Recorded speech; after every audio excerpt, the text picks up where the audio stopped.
अगर हॉट सीटों की बात करें तो छपरा विधानसभा उनमें अव्वल दर्जे पे आता है और वहां पे आखिरकार खेसारी लाल यादव चुनाव जीत रहे हैं, हार रहे हैं। महागठबंधन की क्या स्थिति है, एनडीए गठबंधन की क्या स्थिति है, राखी गुप्ता और जेपी सिंह ने क्या कुछ खेल किया है, सब कुछ आपको विस्तार पूर्वक बताएंगे और बताएंगे कि छपरा का विधायक कौन हो सकता है। लेकिन उससे पहले मेरा परिचय जान लीजिए। मेरा नाम है रजत और आप जनता जंक्शन देख रहे हैं।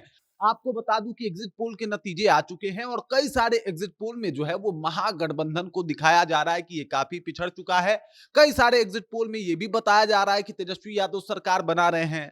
कई एग्जिट पोल नीतीश के लिए एकदम से अपना पूरा पिटारा खोल के बैठा हुआ है कि भाई आ तो नीतीश ही रहे हैं, और कई एग्जिट पोल कह रहा है कि ना ना इस बार नीतीश नहीं। लेकिन इन सबसे परे सबकी निगाहें जो है वो छपरा विधानसभा के ऊपर है, क्योंकि वहां से भोजपुरी के सुपरस्टार खेसारी लाल यादव इस बार चुनावी रन में थे, वो भी आरजेडी के टिकट पे।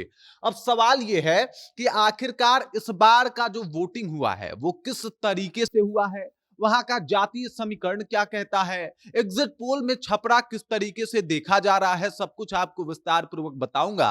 और आखिरकार छपरा कौन जीत रहा है इसकी भी जानकारी आपको दूंगा। तो सबसे पहले आप इस बात को समझिए कि छपरा में जो है वो कड़ा मुकाबला है, कांटे की टक्कर है। वो लोग कह रहे थे कि भाई साहब खेसारी लाल यादव एक तरफा जीत जाएंगे, इसके पीछे के कारण जो है वो राखी गुप्ता और जेपी सिंह हैं, जो कि भाजपा का, एनडीए का जो है वो वोट काट रहे हैं।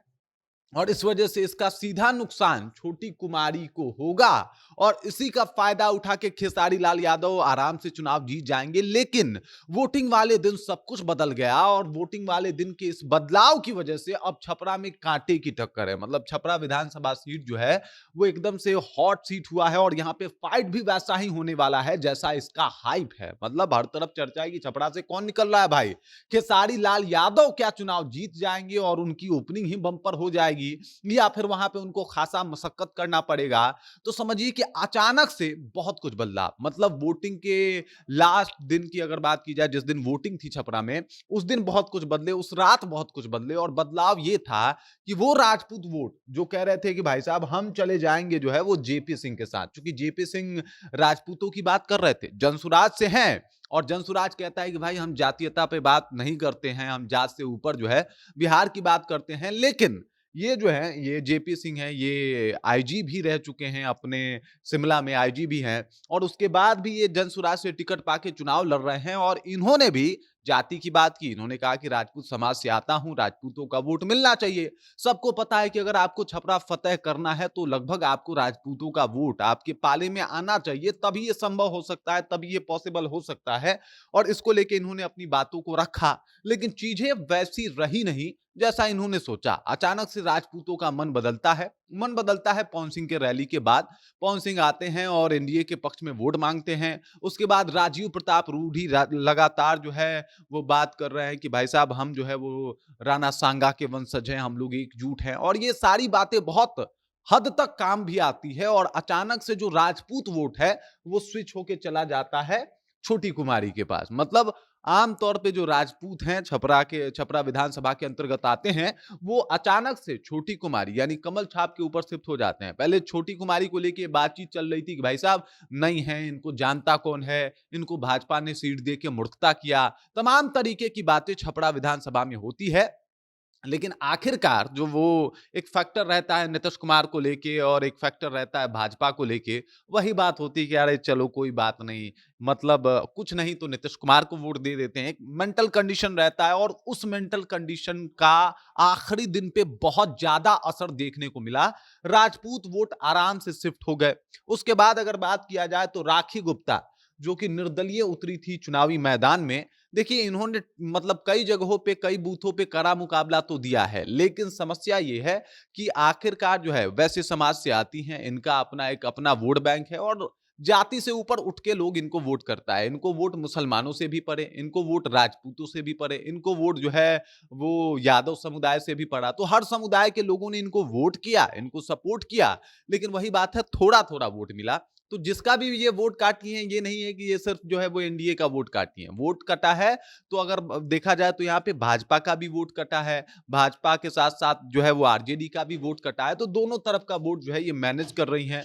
दूसरी बात, अगर आपको समझना हो कि छपरा विधानसभा कैसा खेल कर सकता है, तो आपको याद करना पड़ेगा 2020। 2020 आप याद कीजिए, फिर आप शायद समझ पाइएगा कि छपरा में हुआ क्या था। राजपूतों के नेता कहे जाने वाले प्रभुनाथ सिंह के बेटे रणधीर सिंह 2020 में छपरा से आरजेडी के टिकट पे चुनाव लड़ रहे थे। उनके सामने थे सीएन गुप्ता, और सीएन गुप्ता जो है उसके बाद छपरा जीत जाते हैं, इनको हारना पड़ता है। राजपूत बहुतायत संख्या में है छपरा में, लेकिन चीजें उस तरीके से जो है वो काम नहीं करती, और उसके बाद मतलब उस टाइम राजपूत जो थे वो भी साथ में थे रणधीर सिंह के, यादव जो थे वो भी साथ में थे रणधीर सिंह के, लेकिन उसके बाद भी रणधीर सिंह को चुनाव हारना पड़ता है छपरा में, और वहां से सीएन गुप्ता जीत जाते हैं। लोगों का ये मानना होता है कि भाई बाकी जाति ये सोच लेता है कि चलो यार इनको नहीं देके हम आरजेडी में नहीं जाएंगे, हम जाके जो है वो बीजेपी को सपोर्ट करेंगे। और दूसरी दफा जब सीएन गुप्ता को लेके बहुत खराब माहौल था,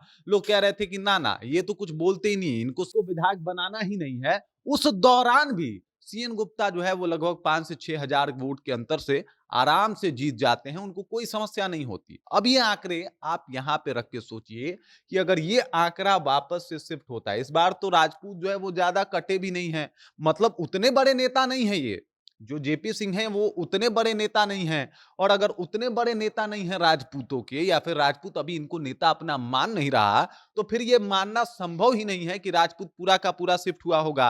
और सबको पता है पवन सिंह के आ जाने के बाद किसी भी हाल में राजपूत खेसारी लाल यादव को तो वोट नहीं करेगा।